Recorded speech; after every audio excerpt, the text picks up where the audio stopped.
All right. So let's go in. I'll let you know where it's 30 seconds. Are we coming in with James Bond music? No, we have a little clip that's Roger Moore's best one-liners, I love it. and I wanted to keep it kind of light because I often go very morose.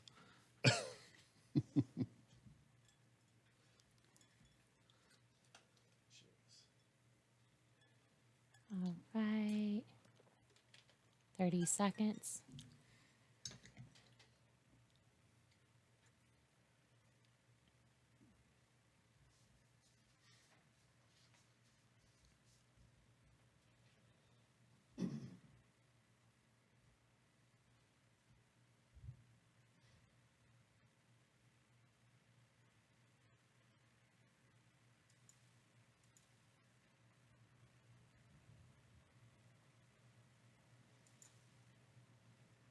It's raw, it's uncensored, it's live 24/7. It's chaoticradio.com.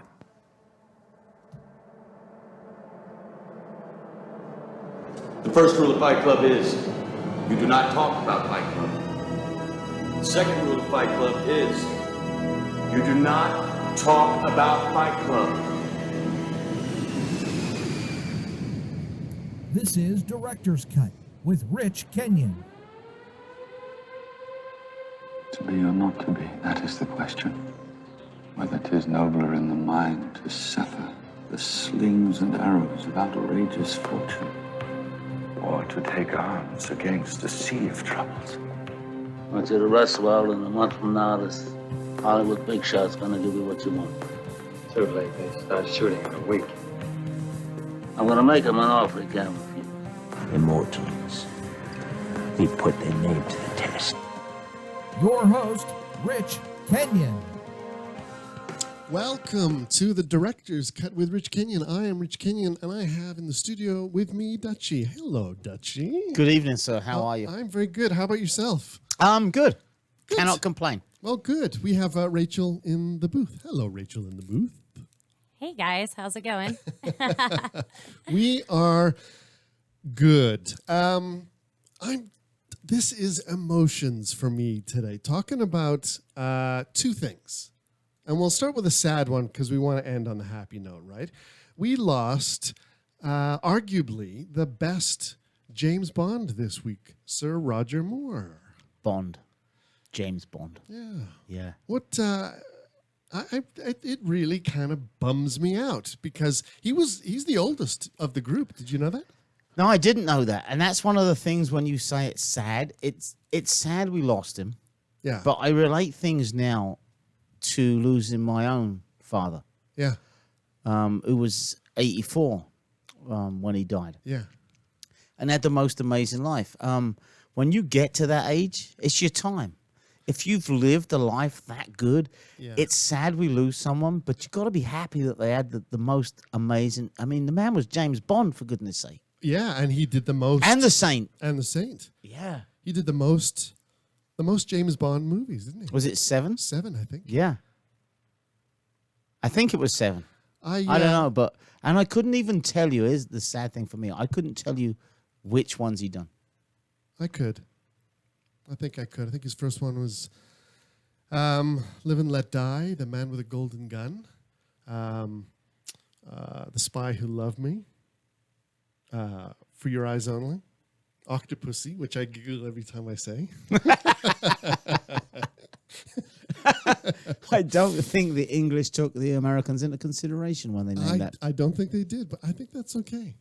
And then his that's so funny. Sorry. No. That's just me.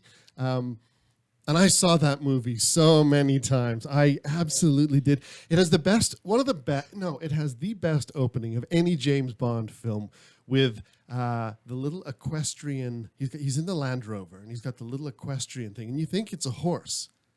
But then the horse's back end kind of retracts up and goes, and then out comes this super little tiny jet. Oh, it's so good. Absolutely. I don't even know.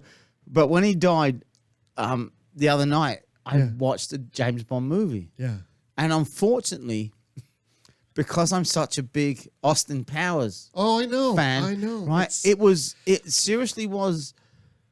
You didn't realize how cheesy some of the lines were, right? Until Yeah. Austin Powers made fun of them, Yeah. right? But then I stop it and go, hang on, take that out of it. This was back in the 60s and the 70s. Yeah, in the 80s. And yeah. it was total classic Yeah. movie. It was. It was. Actually, you know what, Rachel? We have a clip, and I want to play this clip to the memory of Sir Roger Moore. He was my James Bond. I went on dates, and I went to take girls to see A View to a Kill. And so anyway, let's play this little clip. This is for in memory of Sir Roger Moore. You missed Mr. Bond. Did I?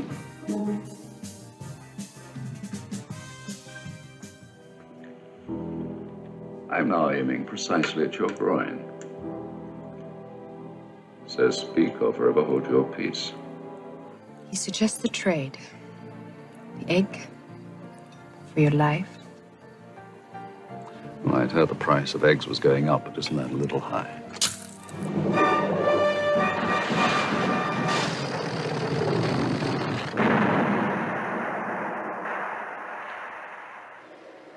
Where's Cananda? Well, he always did have an inflated opinion of himself. Put me down! Put me down! Oh, you want to get up? Mr. Bond!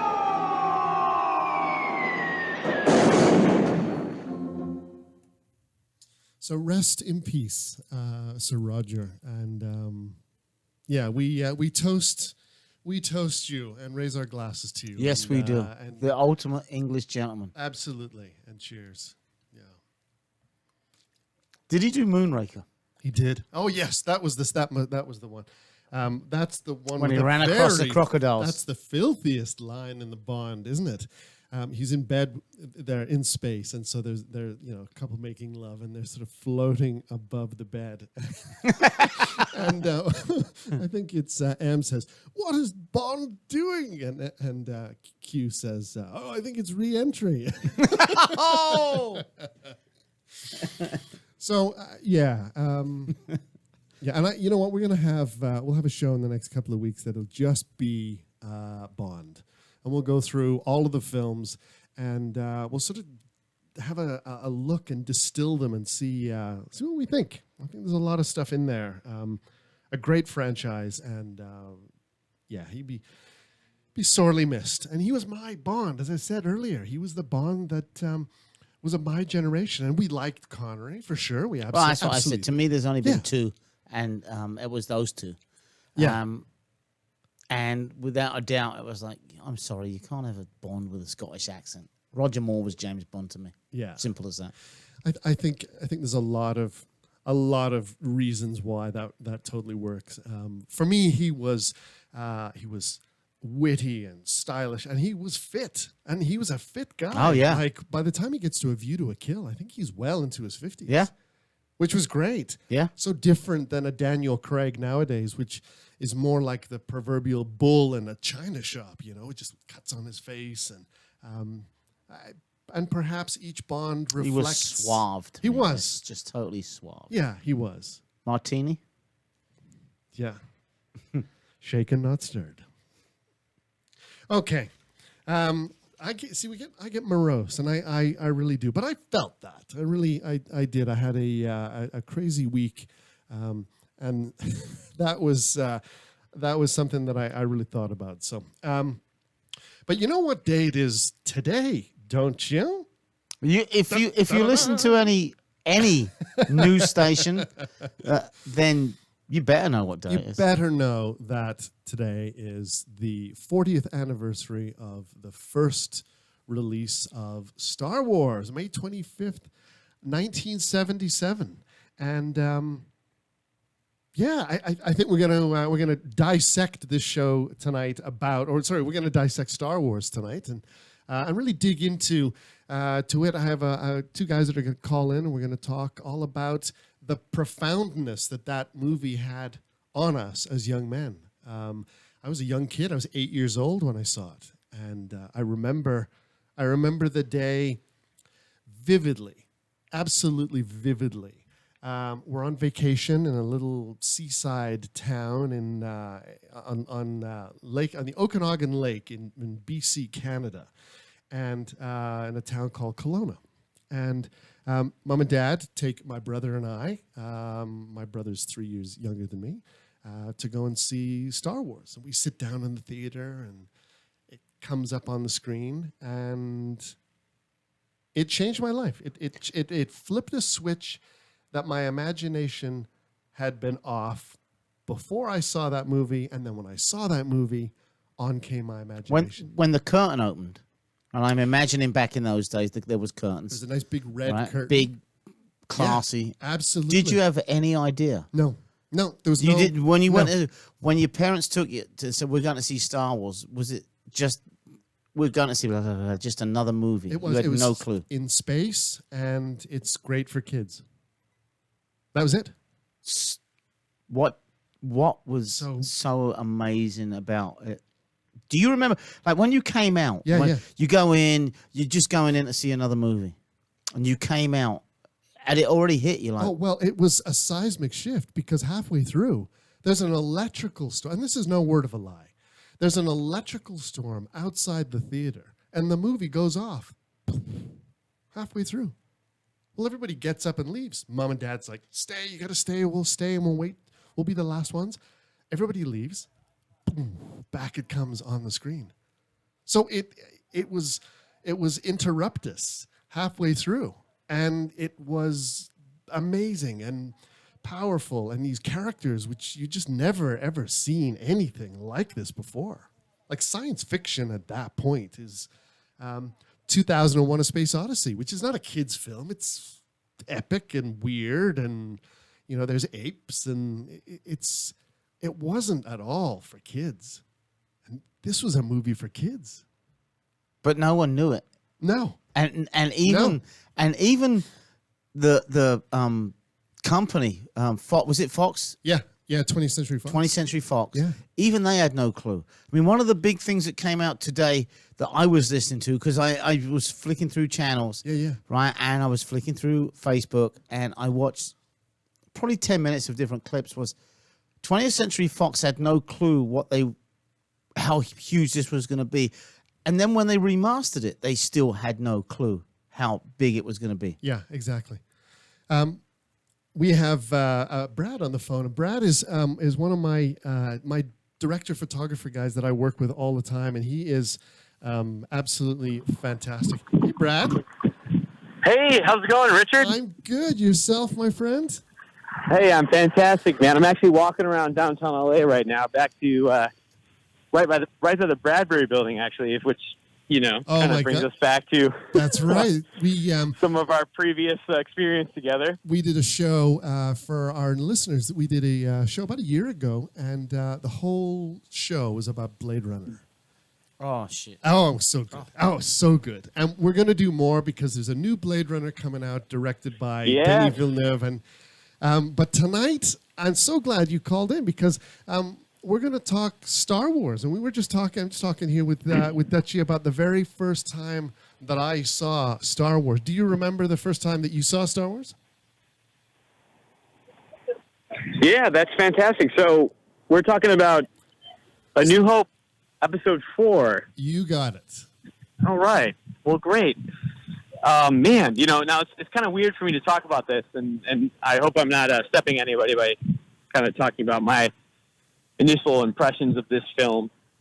But I was born in 1991, so it was a bit of a time lag, to when the film was released in my birth. But this film, and once again, Richard, if you have something to prompt me with, please lay it down. But this film changed my life. Let's be honest. Yeah. Yeah. it really was a huge deal for me. And am I good to kind of just like speak my piece, or? Oh my gosh. Just want to make sure. Absolutely. That's okay. That's exactly what we're talking about. That it had such an effect, and that we were just talking that. What was it? What was it that you had that had a huge effect on you? You know, it was a saga. It was something that I had never seen before, and I grew up in a very, to be quite honest, a very conservative household, and so my film, film impressions or my opportunities as a young man, I didn't have television. I lived in a small rural town in northern Michigan, and we didn't have cable TV, so I was living in the woods, and imagination was running rampant. And, wow! But my parents, they loved the trilogy. They grew up with it. My dad was born in 1963. My mother was born in 1961, and so they grew up with these movies, and they saw them in theaters. And the beautiful thing is they brought them into my life on a VHS trilogy set. So we had this in our armoire. It was kind of like this Chronicles of Narnia style, wardrobe style thing, from like the 40s. And, you opened it up and it kind of smelled old and musty and had all these great VHS tapes, because that was the format that was king when I grew up, which is kind of a strange thing to think back now with all the streaming we have and everything, the digital. But no, we threw it on this old tube TV, and I remember watching this movie, and I was just compelled by the story. This underdog, Luke Skywalker, who grows up on this very kind of rural planet. I really identified with him, in a lot of ways. Yeah. I grew up in a very small town of 900 people, northern Michigan, very far removed from all of the, hubbub of the modern world. And seeing this movie and the kind of the message it brought, because it was a great message. I mean, you can really say that Star Wars is one of the most inspirational kind of stories, and I would say there's a lot of elements that go into that. Yeah. With why, the hero's journey, which is something that was really special about what George Lucas did with Joseph Campbell and a lot of those other people in the beginning. But I watched that movie and combined the first and foremost of the story, but obviously opening shot of the Tantai. Yeah. Oh, correct me if I'm wrong. Tantai 4. That's right. Yeah. Just crossing the screen with the Star Destroyer pursuing it, and Princess Leia on the ship with Vader and everything. It was just like the epitome of science fiction. That was literally the first impression of science fiction I ever had. Yeah. And if it hadn't been for that movie, I wouldn't have had the appreciation or to watch other films down the line like Blade Runner or The Thing or Total Recall or anything. It's so funny. Yeah, that was it. That was the beginning. It doesn't feel like a science fiction film in a lot of ways. No, it doesn't. It makes this grandiose assumption right out the gate that you believe that there's this Star Destroyer, that it can fly, and we don't need to know how it flies.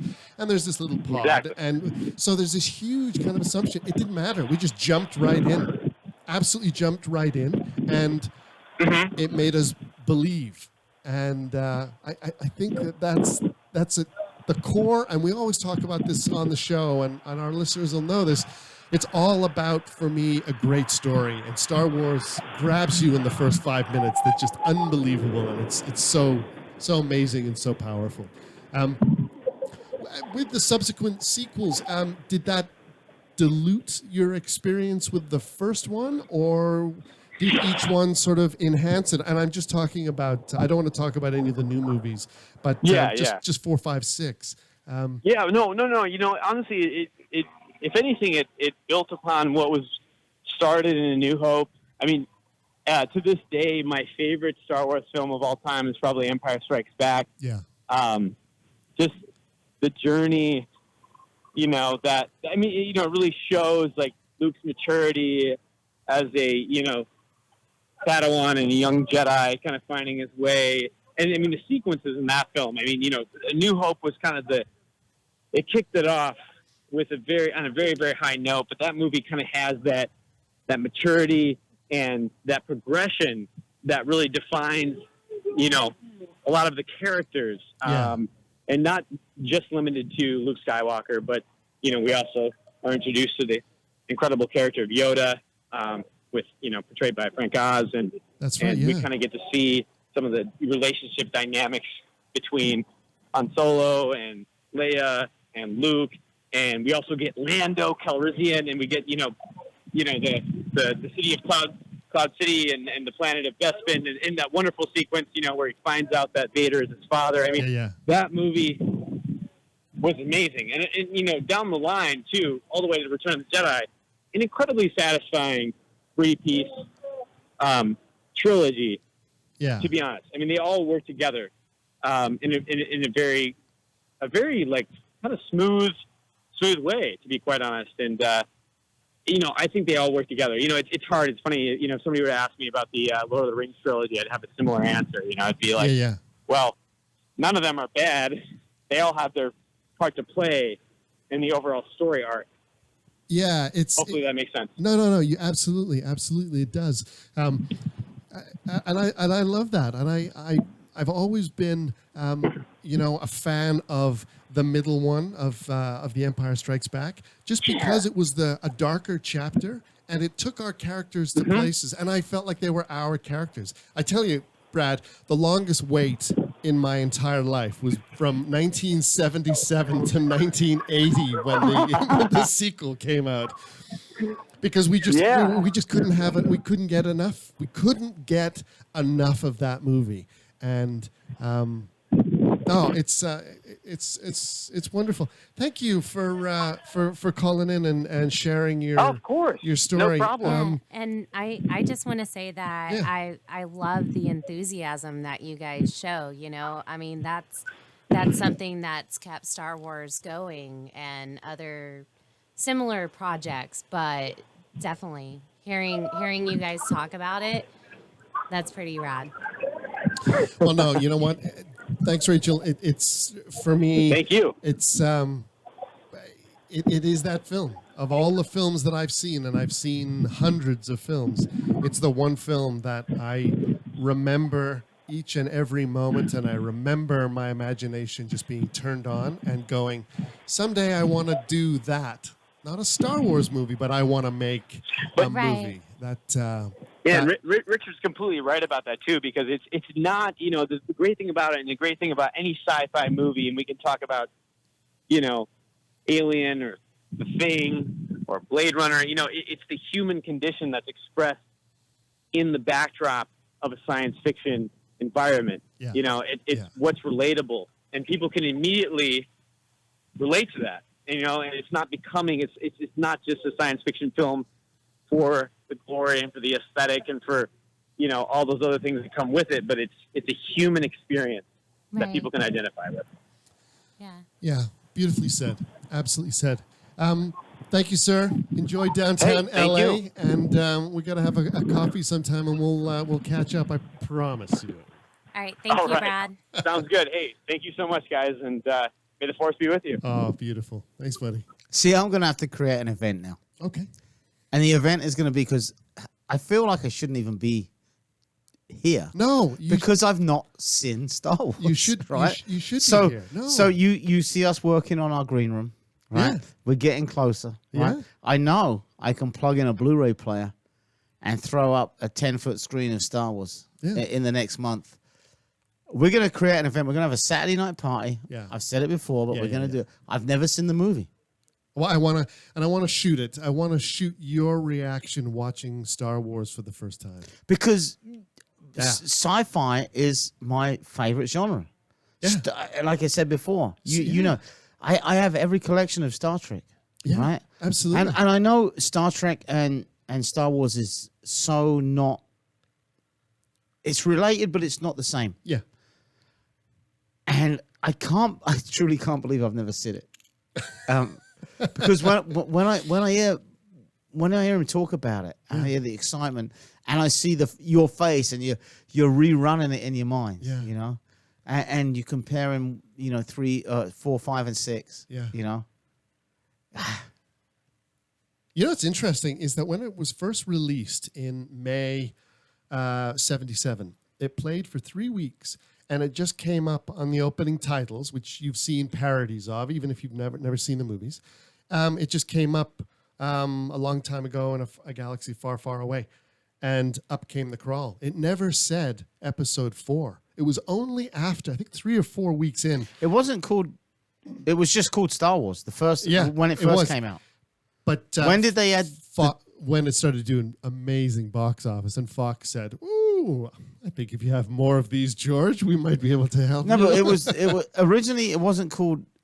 Was it A New Hope? A New Hope. It wasn't originally called that. It was just called Star Wars. And then 3 weeks later, they went back and then they put this new title in, and it was Star Wars: A New Hope. So for I'd kids never heard like of A me, New Hope. I've heard of Return of the Jedi, Empire Strikes Back, but I'd never heard of New Hope. Well, and this is the thing, because it was the first one, everybody just called it Star Wars. Oh, have you seen Star Wars? I like that. Nowadays, it's, have you seen Star Wars? And my son will say, Dad, which one is it? I'm like, is it episode 1 or 2? I'm like, no, it's Star Wars. It's the first one. What's your favorite one? Oh, well, that's a tough question for you. I can see you like thinking. I love the second one. I love the second chapter, Empire Strikes Back. Because in Canada it snows and it starts on a snowy planet. So no, but it's so true. And it felt like he's speaking to us. He's Canadians. He's speaking to us Canadians that are freezing, and there's Luke freezing, and I'm like, I know how he feels. That's funny. And it's that strong connection that you have to it, that you can relate to those characters immediately. And that's the success of a great story, is the success of a great film and of a great franchise. Rachel, what about you? What was your not your favorite of the stuff? We're talking the first episode 4, 5, and 6. Which one did you like? With Star Wars, I could never. It would probably be like the first few. Yeah. Because that's where I was young, and I remember the Ewoks and the Battle of Endor. Oh, yeah. Which was like kind of an offshoot of that.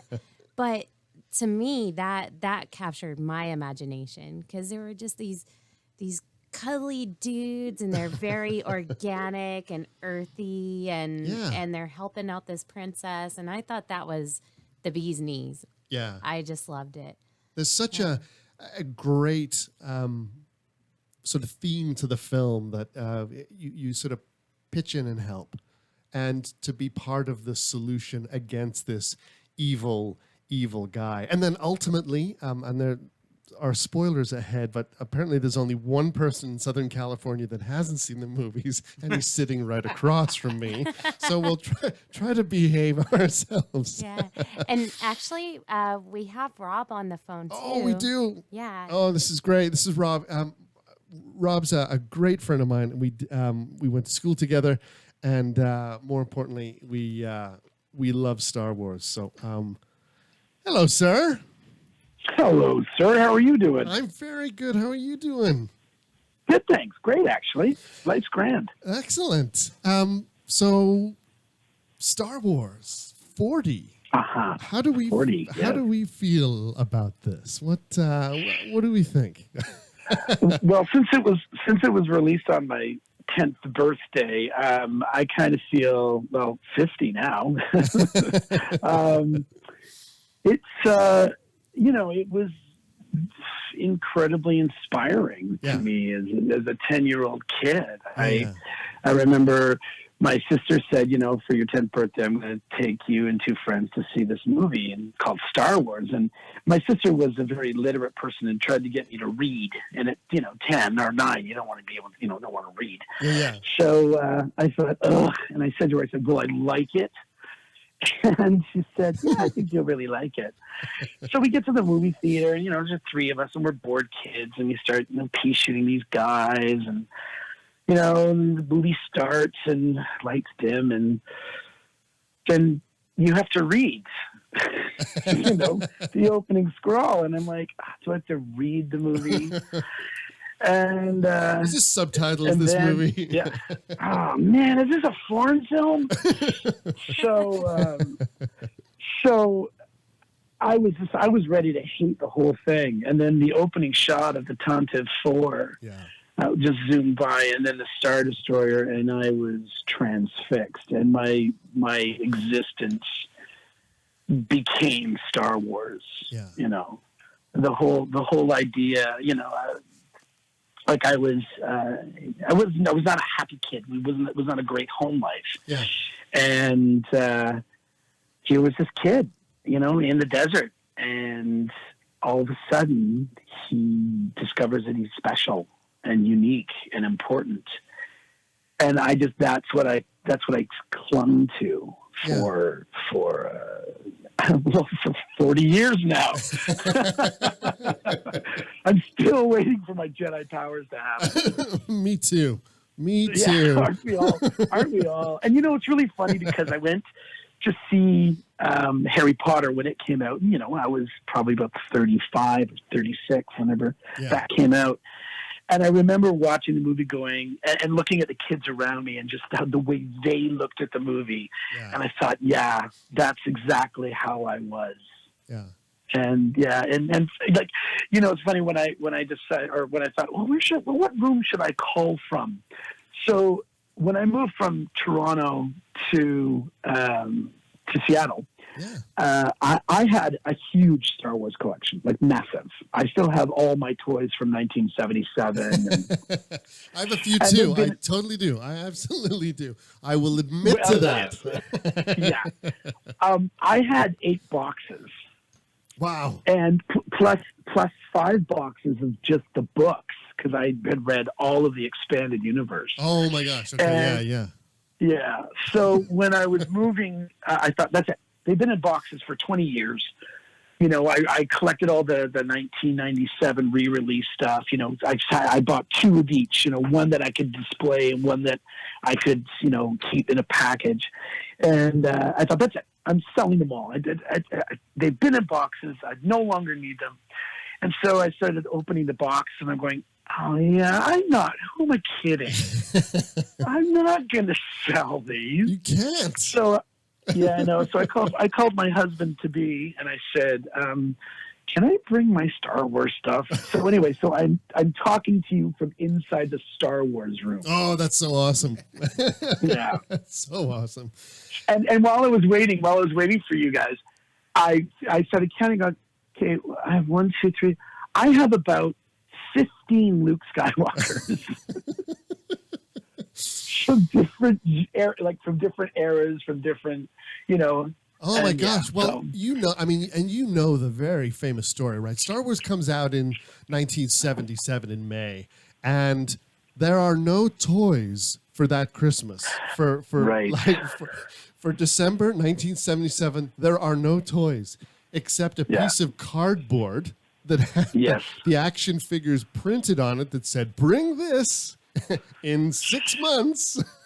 You'll get some toys. Yeah. Well, you know, I mean, up until that point, movie merchandising hadn't really even ever been an issue. And so when Lucas went in to negotiate, you know, he gave up the rights for Star Wars, but said, no, I want the merchandising rights. In 20th Century, Alan Ladd Jr. was like, yeah, that's fine. I'm going. Not a problem. You know, sell a couple T-shirts. And it's become, you know, that's what allowed him to buy back Star Wars, was just the merchandising rights to the toys and the shirts and the bumper stickers. I mean, I remember everywhere bumper stickers, "Let the Wookiee win," or, you know, like Greedo shot first. And, yeah. Well, that came much later after that's the right. special That's right. edition. It did, yeah. Come on, Richard, get your act together. Oh, man. I'm just so excied. I know. I just can't keep my movies together. Was Star Wars the first of its kind? With that kind of intensity and special effects, yeah, it was really the first. I mean, science fiction movies had always been delegated to B-run films, you know, or B films. And like, you know, everybody, all of Lucas's friends, you know, because the 40th has been today, and of course everything on my Facebook is Star Wars. Yeah. Because I'm a little bit obsessed. And you know, I mean, it's like, you know, I'll call my husband, and if I'm away for a weekend, I'll go, "How's Luke doing? Is he okay? Is Luke fine?" so all the other science fiction movies were just sort of classified as kids movies or as unimportant. And then Star Wars came out, and it was expected to be a bomb. Every one of Lucas's friends saw it and said, "This is the worst movie ever made." Yeah, they saw a rough cut of the film. Yeah, and it played in its original release 40 years ago today. It plays in 30 theaters initially, doesn't it? I think it's just 30, and sells out. And then all of a sudden they're like, "Whoa, what is going on here?" Yeah. And then that was the start of the juggernaut of just everything. As you said, it was everywhere, and we became obsessed. I was obsessed. I was absolutely obsessed with that movie. What was the most obsessive thing? Because I mean, I've seen the clips, I've seen the best of, the voices. I mean, listen to the voices. Darth Vader.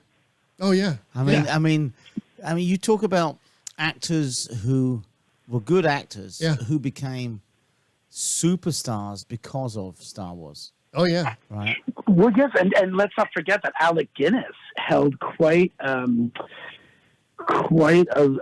loathing attitude after Star Wars. Oh yeah, because he had done all this great work. He'd been nominated for an Academy Award for Lawrence of Arabia, I think. Yeah, and the only thing, and he said he was quite missed that the only thing he'd be remembered for was Star Wars.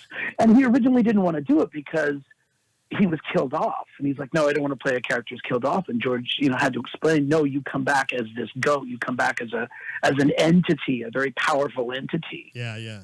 And then, him and Peter Cushing, I mean, they're old British theater, and horror films and all of these other things. They've been doing it for decades. There's a great... And they're like, movie will never make any money. Just let it happen, I was at Stratford on the stage, and That's he right, was, that's and right. he absolutely was.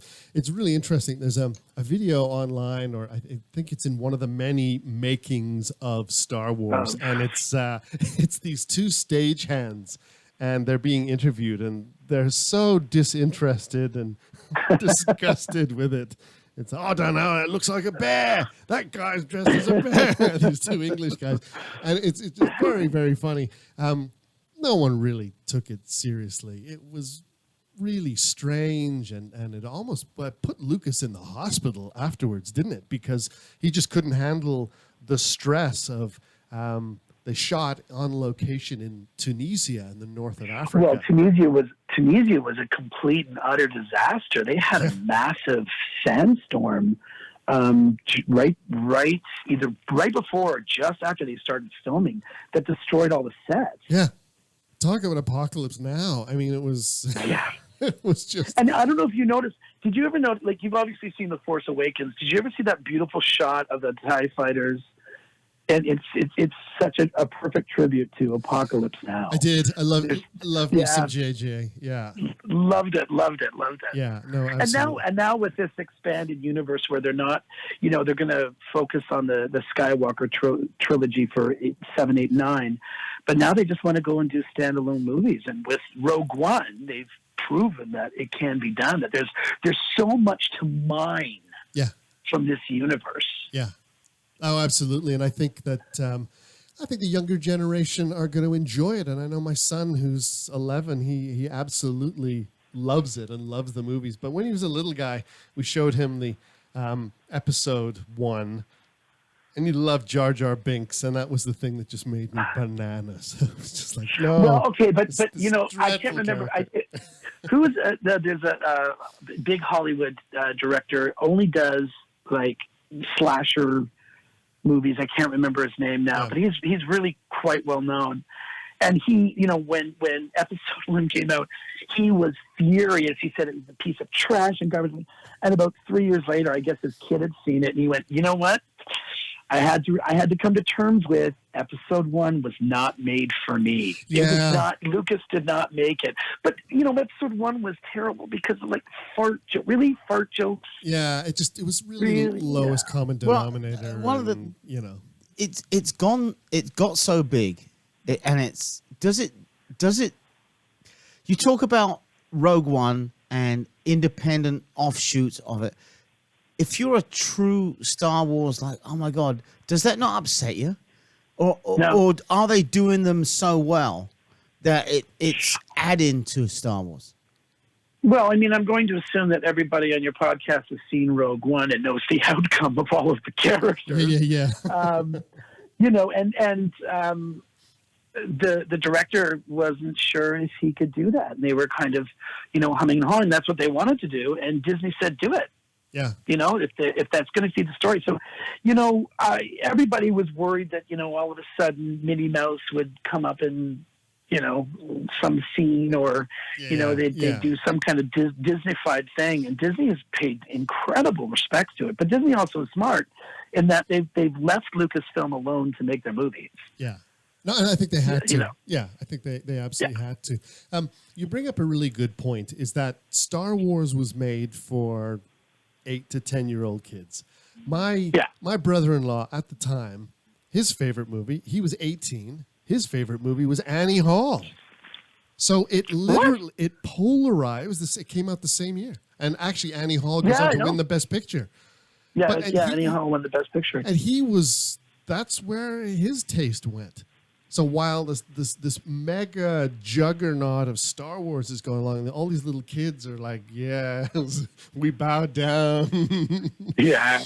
It's so interesting that that movie was made for kids. And if you look at each one of those Star Wars films, this is Lucas's response to the first episodes 1, 2, and 3, is that they're made for kids. They're not made for a savvy But you're a kid right? still. You're a kid. Right, you're a Star Wars kid. Oh, I'm immature. But no, come on, both of For you, sure, I'm both of immature. you. I guarantee you. Tell me if I'm wrong. Right, when the next one comes out, are you going to go there? You may not be 8 years old, but you're going there as excited as an 8-year-old. Yeah, I'm sitting here literally in front of 3 shelves of Luke Skywalker's Han Solo's Princess Leia. Shut up! No, you're not. You are, aren't you? I literally am. Take a picture and then send it to me. Send it. Well, let's put it on Kaotic Radio's website. We got to see it. I want to see I want to see that room you're in. Absolutely, I will. But the problem is that it's a small room, so I'm going to have to hang outside the window to get the full scope of it. Even better. And it's you know, like Richard, you talked about they just released the cardboard because there was no toys. That's right. Yeah. Well, for the 40th anniversary, they're re-releasing all the original cards with 6-inch action figures, and I have and the box with Darth Vader in it is the cardboard picture. Oh wow! Of the and so I've got Darth Vader, Obi-Wan, Luke, R5D4, and Princess Leia. I still have to get Han, and then there's 12 in the original wave of action figures. I mean, it's a sickness. I fully understand it, and the great thing is my husband is like, "All right, yeah, we'll just add another shelf. It's fine. You know, it's okay." You are listening to the Director's Cut here on Kaotic Radio, and we are talking about the 40th anniversary of Star Wars Episode 4. You know what I really want to look at is, as a kid, were we even aware of the structure that Joseph Campbell had put out there, right? That the whole sort of the hero's journey, or was it something else that was affecting us, that was getting into our DNA? What do you think? Well, I think they're intrinsically linked. I think that the reason he wrote the hero's journey was because it is a mythology that is inside of all of us already. Yeah. This unimportant being is all of a sudden the greatest being in the universe. And when Lucas, used that hero myth, I mean, he certainly wasn't an idiot. Yeah. He worked long and hard, and the original Luke's Star Killer, and Luke was a general, and he had 2 kids, and Lucas had to really pare that down. Yeah. But I think that Campbell just tapped into what's innate in all of us. Yeah. Because Dutchie asked me at the start of the show, what was the moment? What was the moment? And I didn't answer it. I avoided it. But I think what the moment was the sound of lasers. At that point on cinema, we'd heard lasers that went, pa-chow, pa-chow, and it sounded, we just couldn't connect. But this was something else. The sound of that movie was extraordinarily powerful. One of the things you said was when it started, you believed it was real, right? Yeah. And over the years, sound in movies changed, and the introduction to your show has that the opening to THX. You're right, and when you sit, and I'm going back to putting a VHS in, when THX came around, your whole room exploded. Vibrated. It vibrated and exploded with sound. And when you watch a movie in a movie theater when you were 8, 10, 12 years old, and instead of it being just like you said, a little speaker in the front, exactly. When it comes from around you, and as a 10-year-old, you turn around and look to see what's coming from behind you. Oh, yeah. It was in 6-track stereo. Yeah. I mean, I don't think I'd ever seen a movie in 6-track stereo or heard a movie. I got divorced because I had to buy a fucking 5.1. Dodgy deal. I got divorced because I got the cable for that. Apparently, that's the story my kid tells me. It's that $500 cable. But, you bring up a really good point. Because the sound was so intrinsic to the movie. Like, the best thing that he ever did was hire Ben Burt, who, as a hungry kid was like, I got to get every sound just right, and would mesh sounds together. And again, you're right. Like the sound of the Tonta 4 came from behind you. Yeah. And it was just, and then. And you can't forget, and you have to pay homage to John Williams. Yeah. Because without that score, it would have, and even George Lucas said Star Wars would never have been a success if it wasn't for John Williams. Oh my gosh, yeah. Like the music is just unbelievable. That's so funny because it's the immersion into that world. And those movies that we love allow us, draw us in, pull us in to the immersion of that world. And that's what it did. I was just grabbed by the scruff of the neck and thrown around and loved it. It was this great ride of 2 hours. It was... And the play, like it got me... again, I was a sad kid. I saw this movie, Farm Boy becomes powerful. It got me wanting to be powerful, but it got me reading. It got me writing. It got me pretending. I've always said, like, I was an actor, and the reason I wanted to become an actor was because of Star Wars. And when I did my first film, I actually have the Rebel insignia on my left calf because awesome. I wanted to, the only reason I did that movie was because when I was a kid, I saw Star Wars, and I would play. And the other thing is, I was thinking about this when Richard asked me to call, like the stories. Well, I could afford the action figures when I was a kid, but we were so poor. There was no way I could afford the Millennium Falcon. Of course, I have it now. Yeah. But, I couldn't afford those things, so I would make my own. And they were intricate, and it was just a cardboard and tape and imagination. And I would do that for hours. And bless my mom, she'd bring my dinner to the door and say, "No, you're busy. You keep doing this." And so it just it got me to go outside of myself and just become so creative. And try things. Oh, yeah. And one of the other stories is, I remember I had a broom handle in my hand. I was in my bedroom, and I knew that a sequel was being made.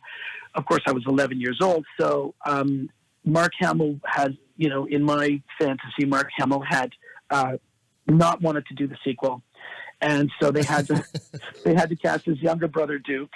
Yeah, no, Luke and Duke Skywalker. I know. I had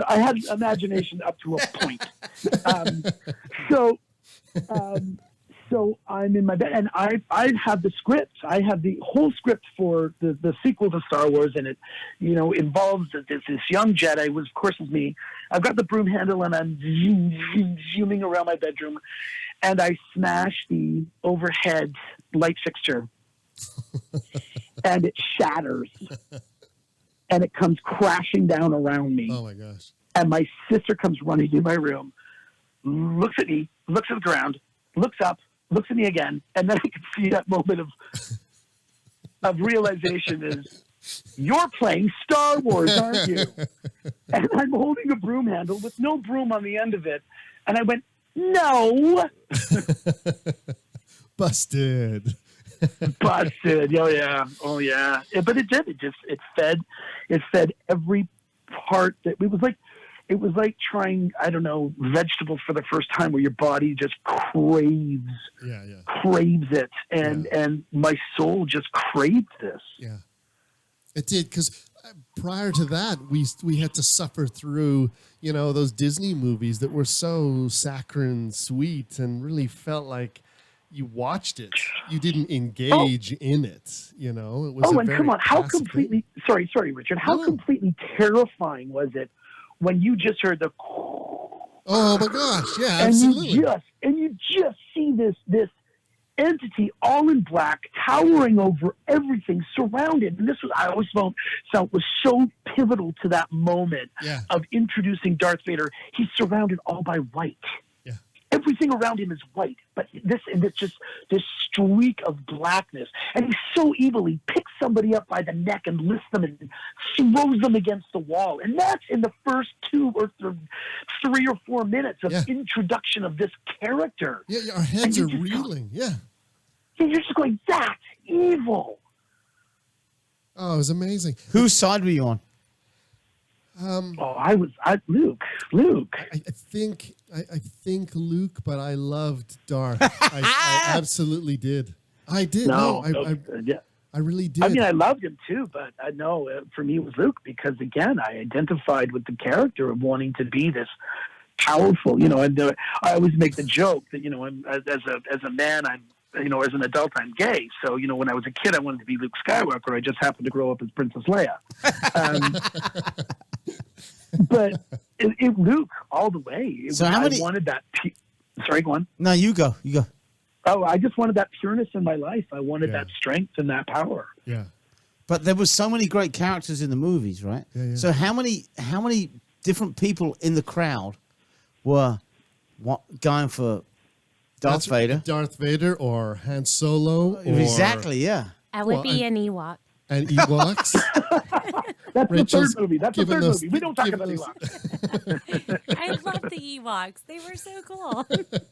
Well, you know why? How the Ewoks came to be was that Lucas wanted to film that entire thing on the Wookiee planet of Kashyyyk. This is what a nerd I am. I know the name of Kashyyyk. Right. No, I'm right there with you. I wear it proudly. But he couldn't afford to hire all of the actors. So that's why he went with small people. I'm not even sure if they were unionized actors, and he went with kids. Wow. Because he couldn't afford to which is surprising at the time, or maybe at that point it was just too complex. I heard it was because he couldn't afford it. So he just decided to make the Wookiees smaller. Wow. And he also loved the idea of these little beings toppling an empire. Yeah. I like that.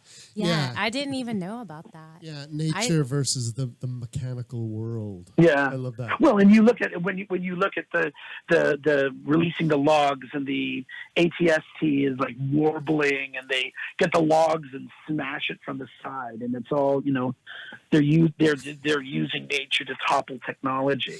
Rachel is cheering in the booth. I am like raising my fist in solidarity right now.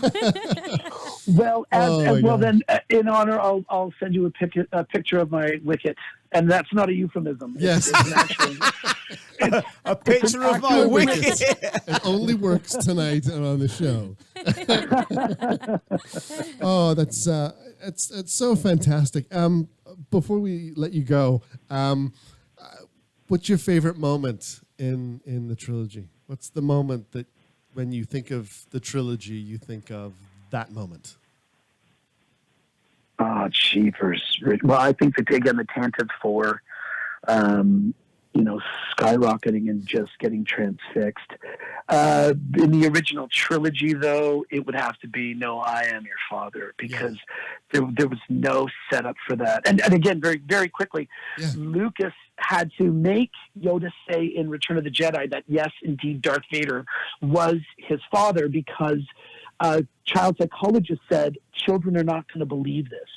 They're just not going to believe it. You have to prove that he's his father. Wow. But that, because I knew before I went to see Return of the Jedi, I bought the book, like literally on the way to the theater. I bought the book and read the last page. Clearly, I don't care about spoilers. And I knew that Leia was Luke's brother, but I didn't know that Darth was his father. And it was just like, I just think I sunk. I was like, no, that can't be possible. That can't be possible. And then, of course, you have to wait 2 or 3 years. That's not it. That's just weird. That was kind of like Jabba the Hutt.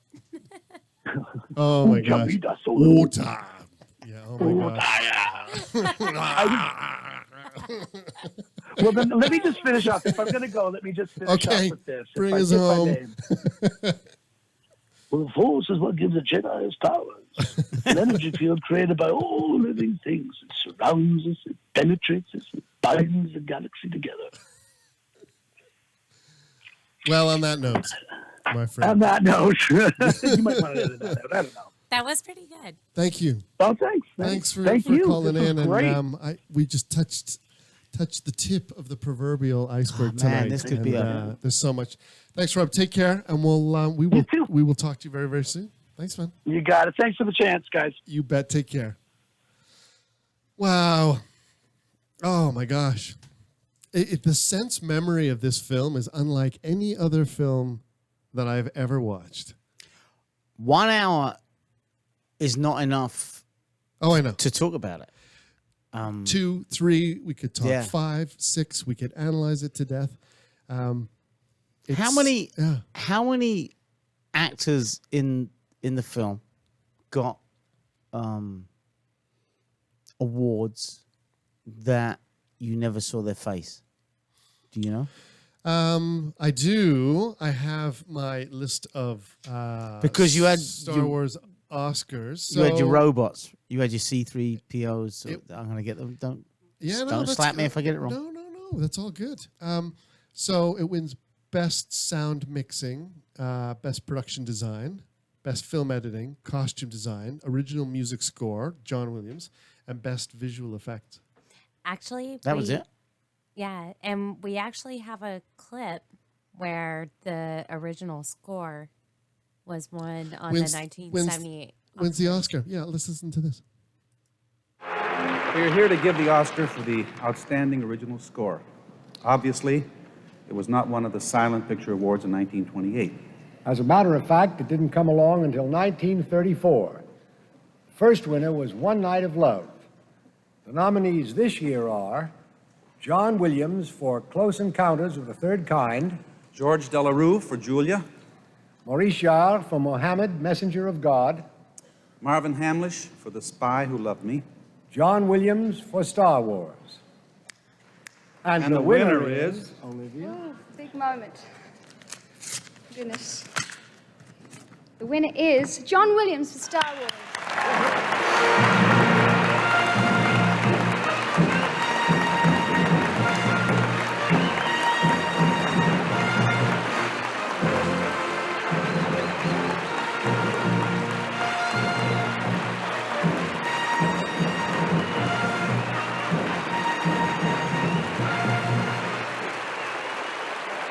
Thank you very much, George Lucas and Gary Kurtz, for the opportunity of composing a score for your marvelous film. And to Lionel Newman, Herb Spencer, and the London Symphony Orchestra for a splendid performance, and I think a great recording by Eric Tomlinson. And for myself, ladies and gentlemen, my warmest thanks for this very treasured award and marvelous moment. Thank you.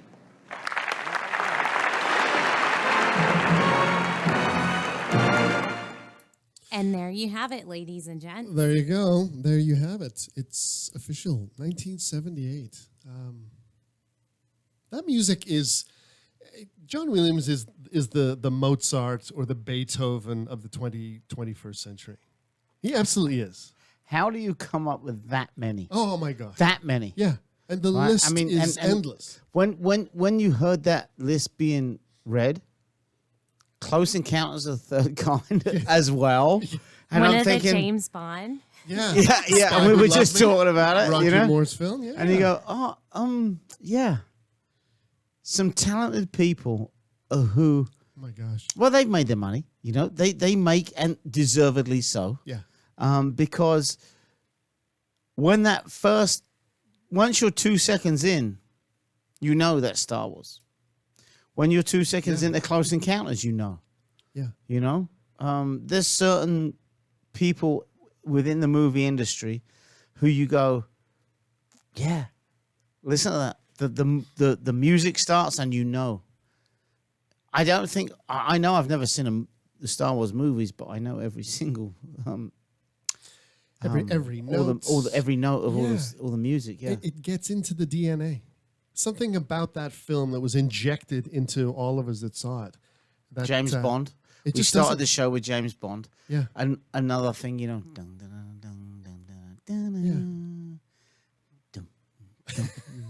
You know? You know, and it gets you. Yeah. I mean, do you know who wrote that James Bond theme? Give me a second. And I know, but I can't. You know, I can't think of it. But it's the James Bond theme that.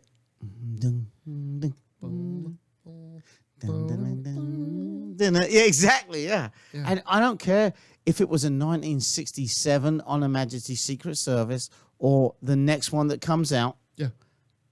When that music plays, you're in. You're in. You're like, right? And Star Wars is the same. So it was Monty Norman.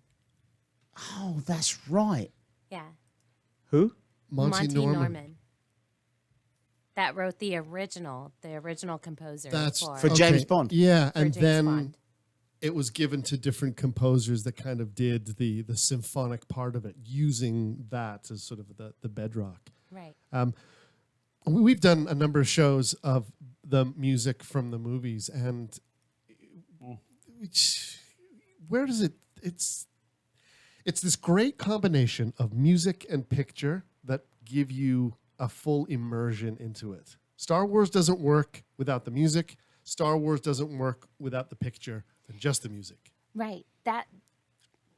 I grew up reading Hitchhiker's Guide to the Galaxy. Yeah.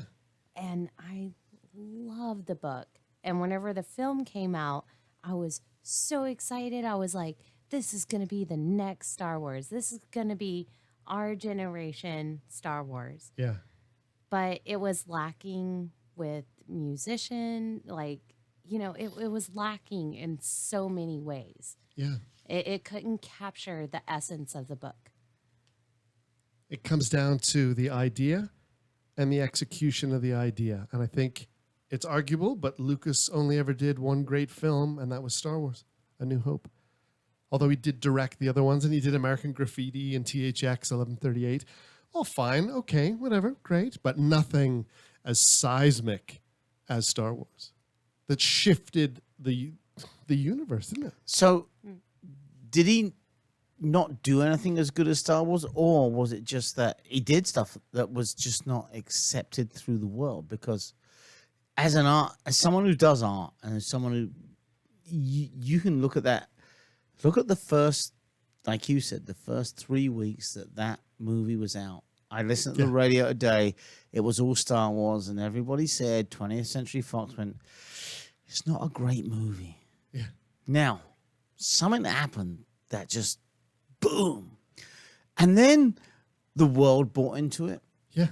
And once the first one came out, it became a phenomenon. Yeah. And no matter what, and that's one of the reasons I asked that when the studios start releasing this other stuff now, are we just buying into it because it's Star Wars, or is it really good? Right? Don't answer it, because do you know what I'm saying? Yeah, I do. Absolutely, I do. So yeah. if 20th Century Fox didn't think it was that good, and the world originally didn't think it was that good, how come it is? One of the things you said earlier was about the sound. Yeah. No, not about the sound. Was about it. I believed it was real, and that I think is the biggest buy-in. Yeah. Yeah, it leaves me speechless, and the listeners can hear these gaps in the conversation tonight is because there's so much of what you're saying that I'm soaking in. I'm trying to find it myself. That's amazing.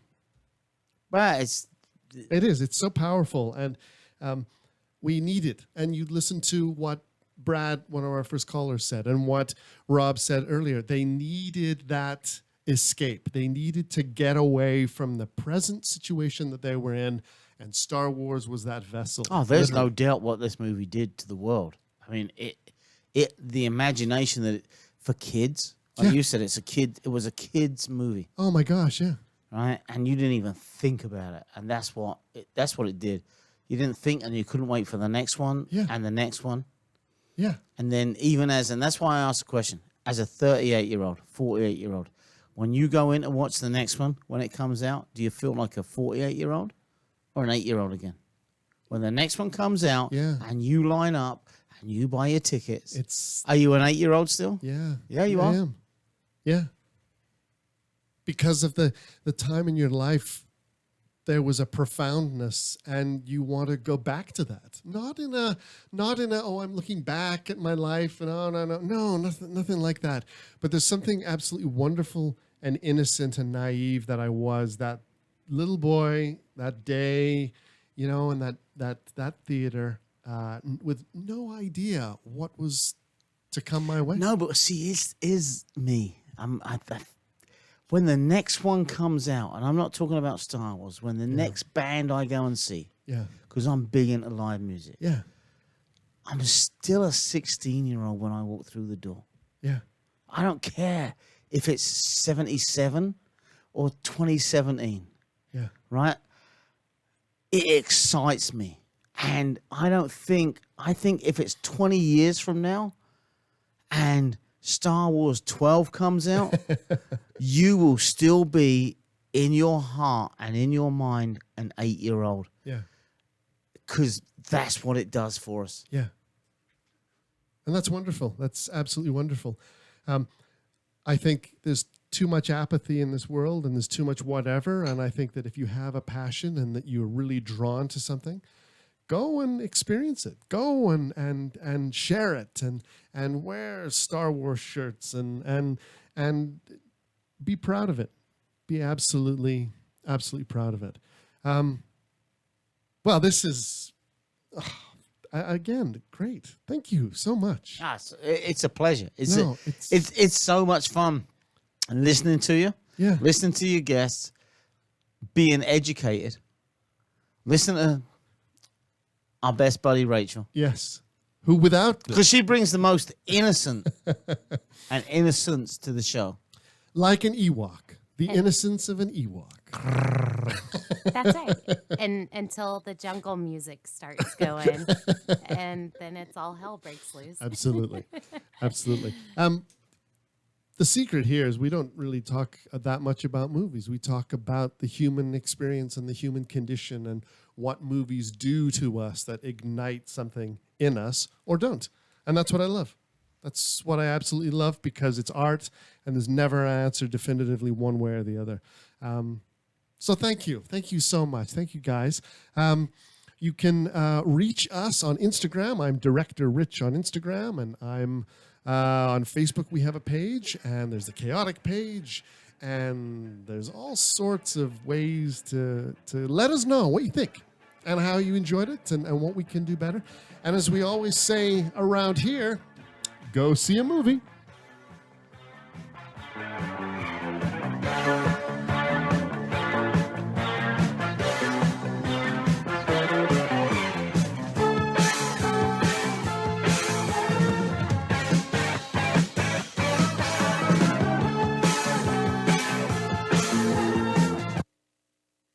All clear.